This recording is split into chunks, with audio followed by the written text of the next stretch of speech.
going on, guys? Welcome back to the channel. You know who it is by now, Jimothy. So ladies and gents, we are back with another installment of how do you counter said deck. And the deck that we're going to be focusing on today is actually Unchained, which is a little bit interesting because I actually did a video summarizing the top 5 like rogue decks that I believe were in the format, and Unchained was one of those decks. However, a lot has changed since then, and I feel like Unchained's definitely pushed itself into kind of like meta contender category just because of the way that the deck has been working, the amount of representation it's had, and just its success rate at like regionals and like more like upscale events past locals basically. So I decided to make a video on just kind of like some of the ways that you can counter the Unchained strategy. Now, starting us off, Unchained, what do they do? What do they end on? So typically, they're a deck that just float a load, a bunch, a lot, a lot of floating.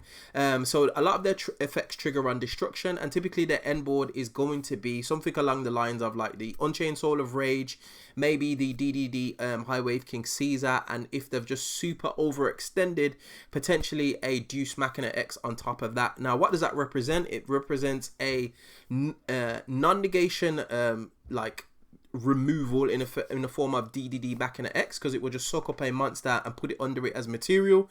Doesn't negate, doesn't destroy, it just literally absorbs it. You're also looking at a special summon negation, whether that be via a card effect, spell card, monster effect, or trap card, and that is not even once per turn. So expect to have 2 of your summons negated unless they're inherent, as well as a link off of a special summon monster, which is very interesting. So a lot of things to note there, ladies and gents. Now, their end board doesn't typically seem to be that over impressive, but when you combo that with the amount of like follow-up that they get, because typically they also have a Unchained escape of the Unchained set as well as having the Yama engraved, so they've got some recurability. They can still trigger a few effects even if you clear the board, and it's a few things to note. So how do we counter the deck? What works against the deck? What's effective? What's ineffective? So first and foremost, a few things that I've found that are a little bit ineffective. Droll doesn't do as much as you'd hope it to. I mean, if they start off their plays, it does stop their Yama from being able to search, because typically if they start their plays with like a Abomination's Prison, for example, or a Pot of Prosperity, they're playing into Droll heavily, so they can't then overextend. They've just got to play with the cards in their hand.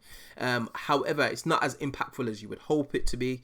Vela, Imperm, decent. Imperm, especially as a turn 6 card, is very powerful. Turning off the High Wave King Caesar is just important. So if you do have the Imperm in hand, I would suggest just hold it unless you've got some other kind of like interaction to double up with it. Basically, hold it until your opponent's turn and then just Imperm the High Wave King Caesar, because that's probably one of the most problematic cards, just being able to negate something that would effectively hit the field.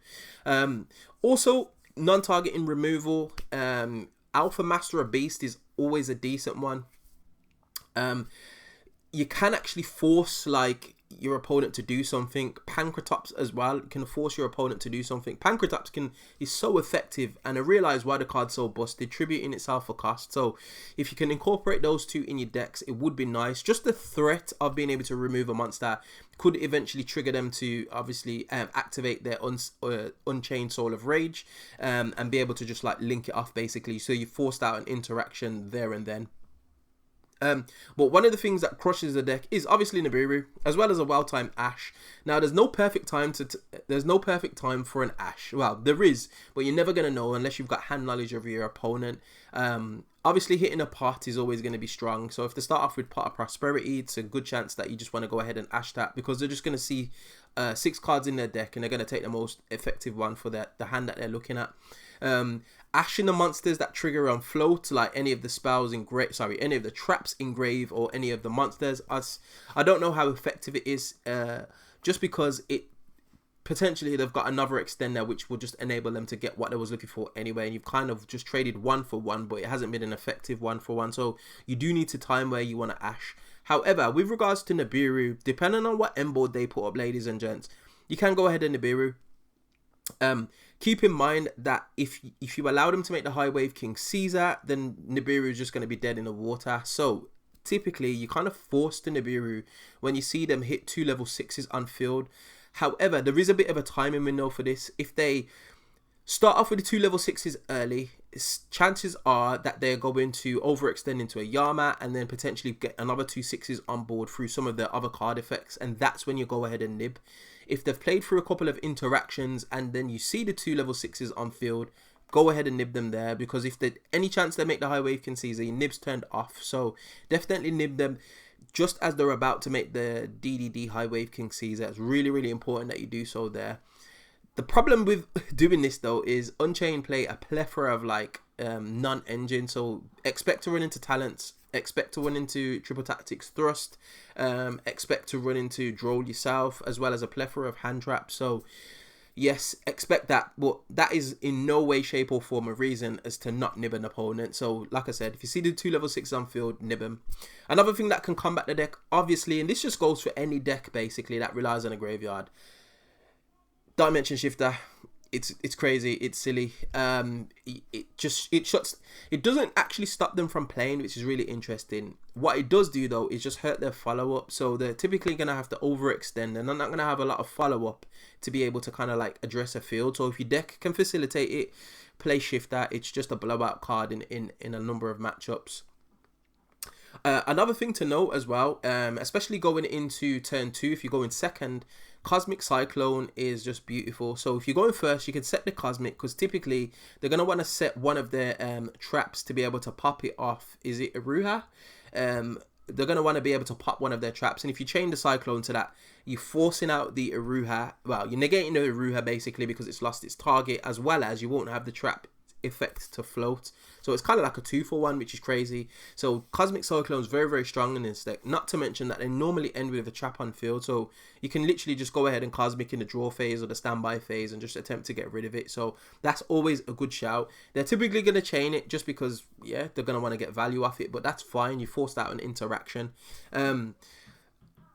Floodgates, we've mentioned Dimension Shifter, but there's other floodgates that really, really do hurt this deck. Now, if you're playing a trap heavy deck, it's no-brainer that you're going to be playing floodgates. But if you are playing a meta strategy and your strategy can accommodate it, there can be only one hurt a lot. I wouldn't advise Rivalry of the Warlords, because naturally Unchained seem to fiend lock themselves anyway. But TCB is a bit of a blowout, to be honest. From my experience and playing TCB myself, like I've had Unchained players just scoop it up when they see TCB just because they can't play around it. As well as Gozen Match. Gozen Match is an interesting one. A lot of their monsters are like water, fire, and then you've got a couple of darks in there. So Gozen Match can be a bit of an issue. Some other hand traps to note though, ladies and gents. DD Crow. DD Crow is very, very pivotal in this matchup, or just anything that removes stuff out of the graveyard, and I'm going to put Bestials in this category as well.